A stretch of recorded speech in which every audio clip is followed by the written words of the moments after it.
சிவன் கோவிலில் ரொம்ப சிவன் பக்தர் இந்த உலகத்தில் நிறைய பேர் இருக்காங்க இல்லைங்களா?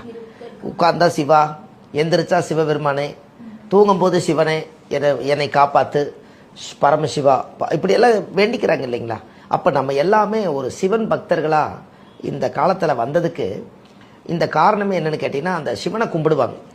ஆனால் அந்த சிவனை கோவிலே ஆதி காலத்தில் இல்லாத காலத்தில் அந்த சிவனை என்ன பண்ணுவாங்க அப்படின்னு கேட்டிங்கன்னா, நம்ம சிவனை கும்பிடணுங்கன்னா முடியாது அவங்களால. பிரதோஷமெல்லாம் வருது இல்லைங்களா? இந்த பிறருடைய தோஷத்தை நீக்கிறது தான் பிரதோஷம். இப்போ நம்ம தாத்தா முப்பாட்டன் கொள்ளுப்பாட்டன் ஏதாவது ஒரு பாவங்கள் பண்ணியிருந்தா அந்த தோஷம் தானே பிறருடைய தோஷம், நம்ம தோஷம் இல்லையே, நாம் செய்த தோஷம் இது இல்லையல்ல.